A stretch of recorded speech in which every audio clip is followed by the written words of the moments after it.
आदाब, नमस्कार, सत श्री अकाल। कतर हिंदी न्यूज में मैं अंजलि आप सबका स्वागत करती हूँ। कतर की सारी बड़ी खबरों को हिंदी में देखने के लिए हमारे चैनल को अभी सब्सक्राइब करें। कतर अमीरी एयर फोर्स और अमेरिकी एयर फोर्स ने मिलकर एक छोटा सा मिलिट्री एक्सरसाइज किया। इस मिलिट्री एक्सरसाइज में कतरी एयर फोर्स की तरफ से राफेल और मिराज फाइटर प्लेन ने हिस्सा लिया। वहीं अमेरिकी एयर फोर्स की तरफ से F-15E ने साथ दिया। इस मिलिट्री एक्सरसाइज का मकसद दोनों देशों की दोस्ती को बढ़ावा देना था।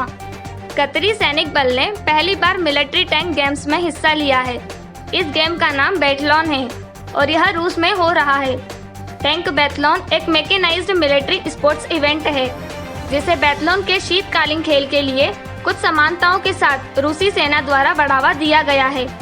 यह टैंक चालक दल की मुश्किल प्रशिक्षण की प्रतियोगिता है जिसमें उनके मोटे इलाके से गुजरने के कौशल को शामिल किया जाता है, जिसमें प्रदर्शन करने वालों को सटीक और तेजी से फायर करने की क्षमता के साथ संयुक्त होता है।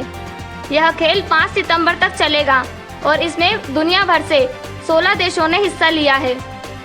कोरोना महामारी के बीच कतर की रफ्तार धीरे धीरे पटरी पर लौट रही है। इसी सिलसिले को आगे बढ़ाते हुए कतर सरकार ने सभी मेट्रो सेवा को फिर से बहाल करने का फैसला लिया है।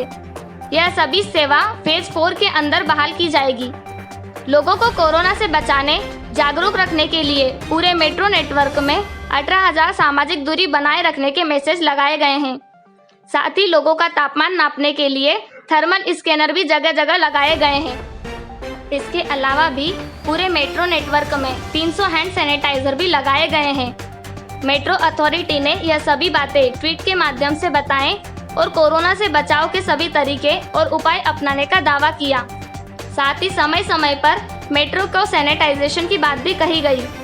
आपको बता दें कि लंबे समय से कोरोना की वजह से कतर में मेट्रो और बस सेवा बंद है, जो अनलॉक के फेज 4 में फिर से बहाल करने की बात कही गई थी।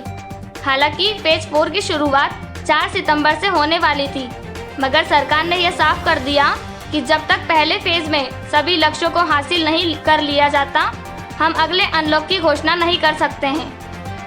कतर में क्वारंटाइन होटल की बढ़ती मांग को लेकर होटल्स के दाम में भी भारी इजाफा देखने को मिल रहा है। कतर की अंतर्राष्ट्रीय सेवा शुरू होने के साथ ही कतर वापस लौटने वाले नागरिकों की संख्या में भारी इजाफा देखने को मिला है, मगर कतर सरकार के 1 सप्ताह के अनिवार्य होटल क्वारंटाइन नियम की वजह से होटल्स में रूम मिलना मुश्किल हो गया है। इसी वजह से अगर आप अब कतर आने वाले हैं तो आपको क्वारंटाइन होटल के लिए भारी भरकम कीमत चुकानी पड़ सकती है। इसलिए कतर आने से पहले ही अपना क्वारंटाइन होटल बुक कर लें।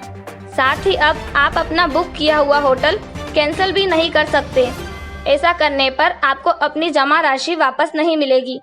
अगर आपकी फ्लाइट कैंसिल या देर से पहुंचती है तब ही आप अपनी बुकिंग डेट आगे बढ़ा सकते हैं, मगर याद रखें कि आप यह काम भी केवल एक बार कर सकते हैं।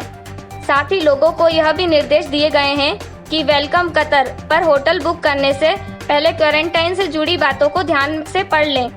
इसलिए अब आपको न केवल फ्लाइट बुकिंग करनी पड़ेगी बल्कि उसके अनुसार ही आपको होटल्स भी बुक करने पड़ेंगे। पूरी दुनिया सतत ऊर्जा स्रोत की खोज और विकास में लगा हुआ है। कतर भी इस रेस में पीछे नहीं रहना चाहता और कार्बन रहित ऊर्जा उत्पादन में अपना योगदान देने के लिए ही कतर ने एक नए सोलर रिसर्च जोन बनाया है।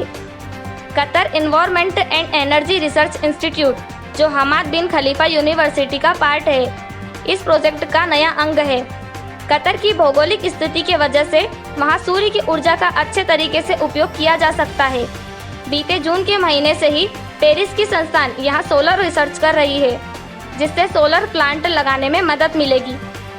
पूरी में सौर अनुसंधान क्षेत्र के अलावा कतर ने हाल ही में जापान के मरुबेनी के साथ एक समझौते पर हस्ताक्षर किए, जिसके अंतर्गत सौर ऊर्जा प्लांट लगाया जाएगा जो 800 मेगावाट बिजली उत्पादन करने में सक्षम होगा, जो कतर की अधिकतम बिजली मांग के 10% को पूरा करेगी। कतर की ताज़ा खबरों के लिए जुड़े रहे हमारे साथ। शुक्रिया।